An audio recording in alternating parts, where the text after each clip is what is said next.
ചില വാക്കുകളുടെ അർത്ഥം നാം ശരിയായി മനസ്സിലാക്കണം. എന്താണ് വിഷം? നമുക്ക് ഉപയോഗമുള്ളതിൽ കൂടുതലുള്ളതെല്ലാം വിഷമാണ്. അത് പദവിയോ പണമോ ആഹാരമോ ആഗ്രഹമോ സ്വാർത്ഥതയോ വെറുപ്പോ എന്തായാലും ആവശ്യത്തിൽ കൂടുതലായാൽ അത് വിഷമാണ്. ഭയത്തിന്റെ അർത്ഥമെന്താണ്? അറിവില്ലാത്ത കാര്യങ്ങളെ ഏറ്റെടുക്കാൻ കഴിയാത്ത അവസ്ഥ. എന്നാൽ നാം അത് ഏറ്റെടുത്താൽ അത് നമുക്കൊരു വെല്ലുവിളിയായിത്തീരും. പിന്നെ ഭയമുണ്ടാവുകയില്ല. അസൂയ എന്നാൽ എന്താണെന്നറിയാമോ? മറ്റുള്ളവരുടെ നല്ല കാര്യങ്ങളെ നമുക്ക് അംഗീകരിക്കാൻ പറ്റാത്ത അവസ്ഥ.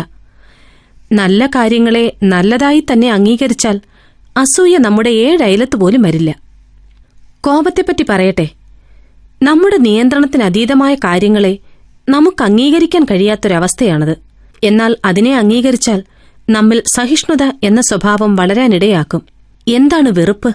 ഒരു മനുഷ്യനെ അതേപടി സ്വീകരിക്കാൻ കഴിയാത്ത അവസ്ഥ.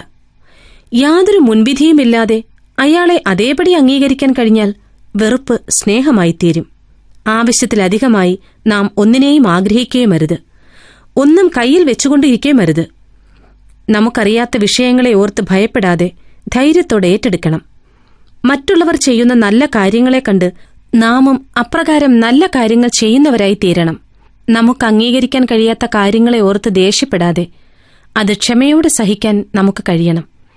അവസാനമായി ആരെയും വെറുക്കാതെ അവരെ അവരായി തന്നെ അംഗീകരിക്കാനുള്ള പക്വത നേടുക കൂടി ചെയ്താൽ സ്നേഹം എന്ന ആ വലിയ വരത്തെ നാം നേടി. ശരിയായി പറഞ്ഞാൽ സ്നേഹമുണ്ടെങ്കിൽ നമുക്കെല്ലാം സാധിക്കും.